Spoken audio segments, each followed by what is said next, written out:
Leonidas Issa, presidente del Movimiento Indígena y Campesino de Cotopaxi, bienvenido a Contacto Directo.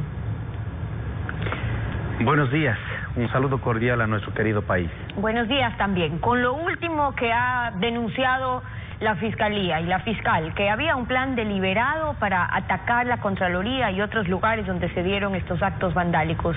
¿Ustedes deslindan total responsabilidad? ¿Solo hubo quienes se aprovecharon de su movilización o fueron miembros del movimiento indígena que también apoyaban unirse a esos actos?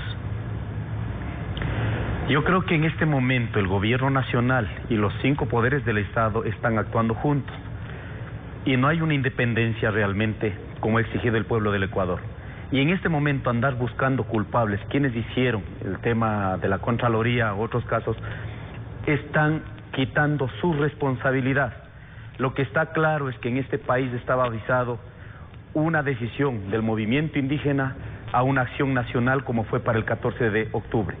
Pero sin embargo, sin resolver los problemas que ya antecedieron, deciden tomar una medida económica drástica, unilateral, que generó, en este caso, una discordia al pueblo. En ese sentido, el primer responsable de este país son los que tomaron esta decisión económica para que haya enardecido el pueblo ecuatoriano. Claro, ahora ahí hay dos cosas por separar además. La una es la resistencia del pueblo, del movimiento indígena, que está además en su derecho y obligación de protestar porque no han sido escuchados. No solamente por este gobierno, y además porque el gobierno no supo medir el impacto que tendría una medida como la que se tomó y que afectaba mientras no recuperan lo robado de los corruptos. Pero lo otro es valerse de esa protesta para generar caos, destrucción, secuestros, incendios y hacerle el juego a los que quisieron generar ese caos. ¿Y a quiénes estamos entonces atribuyendo en este momento? Si dicen a los correístas, entonces ellos mismos son. En este caso, que se investiguen a sí mismos, porque el gobierno de Lenín Moreno representa Alianza País. Entonces, en ese sentido, yo no entiendo cómo quieren identificar a individuos en todas las voluntades de millones de ecuatorianos que se levantaron. En ese sentido, el primer acto que sigo diciendo y nos mantenemos es que tienen que responsabilizarse. Sí, efectivamente podemos reconocer que habían infiltraciones, pero dar crédito que realmente ha sido movido por una fuerza política en este país, realmente estamos menospreciando la voluntad del pueblo ecuatoriano. En consecuencia, nuestra decisión es: abstengan a las consecuencias, porque fue sus decisiones equivocadas unilaterales la que permitió, en este caso, levantar al pueblo ecuatoriano. Y esa ha sido la posición del movimiento indígena. Ahora, ¿sobre qué pasó? Una cosa es sobre la protesta y la resistencia de las bases del movimiento, y luego qué pasaba con la dirigencia, porque ese día propusieron en la Casa de la Cultura crear un parlamento de los pueblos, le pidieron a las Fuerzas Armadas que le quiten el apoyo al presidente. Por eso es que Lourdes Tibán decía que los indígenas jamás han actuado con ese vandalismo, que de hecho la vida de ella estuvo en peligro porque el correísmo se había tomado parte de este levantamiento. Escuchemos algo más de lo que ella dijo. El movimiento indígena volverá a hacer muchas más movilizaciones y tenemos que estar claros. ¿Acaso que el movimiento indígena preparó los famosos comités de defensa revolucionaria?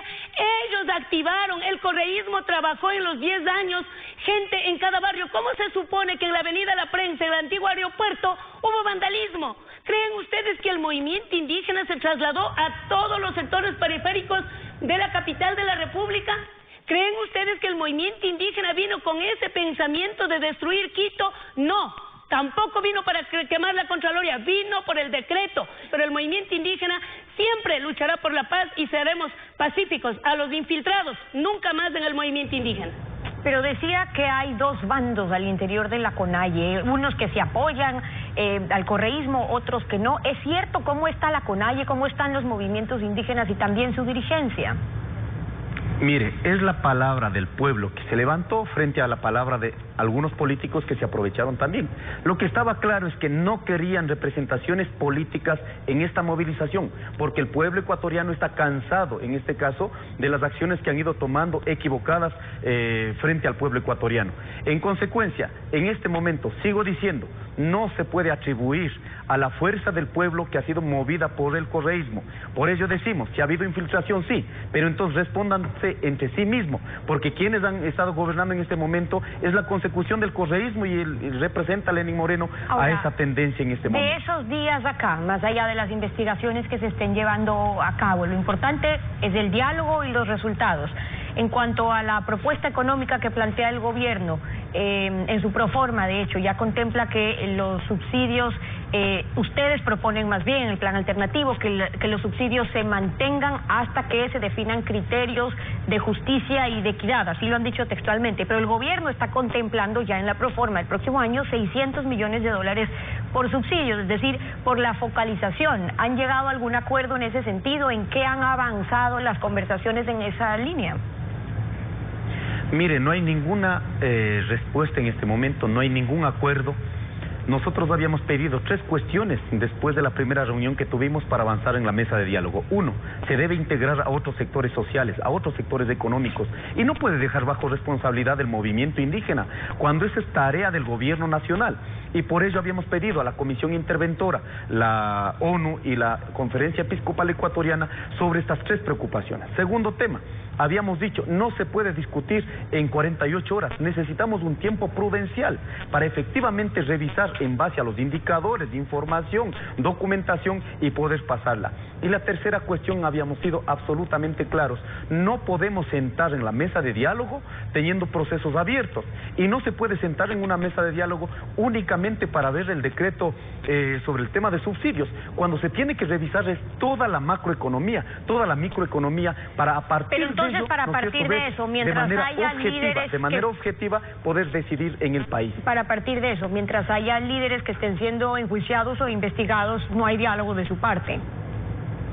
No, nosotros hemos dicho, en estas condiciones hemos puesto nuestra predisposición del diálogo. Okay. Ya que quiero dejar también claro, imagínense, el día que convocó, en este caso la Conferencia Episcopal Ecuatoriana y las Naciones Unidas, el gobierno nacional, rompiendo ese acuerdo que habíamos tenido el 13, de mantener dentro de esta comisión, él convoca de manera unilateral a otros sectores sociales y quiere hacer quedar mal al pueblo ecuatoriano diciendo que nosotros estamos mintiendo al país, cuando efectivamente hay una comisión interventora la que hemos garantizado en la mesa y discutir los temas centrales en el país. Y quiero aclarar un tema más aquí en el Ecuador. Mire, no se está tomando en cuenta en este momento lo que está haciendo el aporte el pueblo ecuatoriano, los campesinos, los sectores indígenas. No se está tomando decisiones con ellos. Por ello decimos que el gobierno nacional en este momento se ha puesto de vocero principal de los grandes grupos económicos y bajo la imposición del Fondo Monetario Internacional. Por ello hemos dicho, nosotros necesitamos tomar decisiones en materia económica, porque nosotros somos el aporte del 70% en la producción interna para dar de comer al pueblo ecuatoriano. Y sobre esas decisiones en cuanto a una propuesta alternativa al plan económico del gobierno, de hecho ya lo presentaron la CONAIE y también otras organizaciones. No está su firma, pero asumo yo que ustedes respaldan esa propuesta. Bueno, nosotros respondemos a una línea, respetando a los dirigentes nacionales. Yo soy parte del movimiento indígena del Ecuador, que es la CONAIE, entonces en la firma de nuestros dirigentes nacionales estamos nosotros. Allí sostienen que los impuestos constituyen en Ecuador un 14% del PIB, pero 7% son impuestos indirectos, IVA, ICE, que los pagan todos por igual, y que en cambio el impuesto a la renta, donde están los grandes contribuyentes, representa el 4%. Entonces están planteando 3 cosas. 1, incrementar al 4% la meta de recaudación de impuesto a la renta a 270 grupos económicos que pagaron 2.2% en relación a los ingresos. 2, poner un impuesto del 1% a los activos de esos 270 grupos económicos, y además otro impuesto del 5% al patrimonio de esos grupos. En esa línea, dentro de las propuestas ya concretas que ustedes han planteado, ¿lo ven como una propuesta de alternativa en cuanto a reformas tributarias, pero queda en decisión evidentemente del gobierno si acoge o no aquellos planteamientos? ¿Cuál va a ser la posición de los movimientos, de la dirigencia indígena con la propuesta que ya han presentado ustedes en cuanto a lo que se pueda acoger y lo que no? Mire, esta propuesta que hemos presentado al pueblo ecuatoriano y al gobierno nacional es en base a un análisis real. No es posible que los 270 grupos económicos tienen ingresos más de 60.000 millones de dólares, eso significa el 60% del PIB del Ecuador, no se esté en este momento garantizando ni siquiera el porcentaje que determina la ley. algunos en promedio evaden impuestos. Por ejemplo, el grupo Pronaca, grupo El Juri, no sobrepasan de 1.2%. Entonces no hemos dicho incrementar, lo que se dice es que hay que garantizar la capacidad del DSRI para que se pueda recaudar de manera legal. En ese sentido creemos que en este momento, si el gobierno nacional no acoge las decisiones del pueblo ecuatoriano, efectivamente estará enfrentando un proceso de movilización hacia adelante. Y nosotros hemos dicho, no puede ser que en este momento ya se esté presupuestando el tema de la focalización de los subsidios. En ese sentido, a los grupos económicos ya se ha garantizado en el decreto 619 del año pasado, donde ya están dando garantías, en este caso para 70 centavos por galón para garantizar sus actividades económicas. Pero ¿por qué topamos al pueblo ecuatoriano? En ese sentido decimos que todos los mecanismos, toda la decisión económica tiene que ser tomada en decisión con todos los sectores económicos, con todos los sectores sociales. Que de hecho incluyen la propuesta que ya acaban de entregar al gobierno. Leonidas Guisa, el presidente del Movimiento Indígena y Campesino de Cotopaxi, acompañándonos hoy. Gracias por haber estado con nosotros.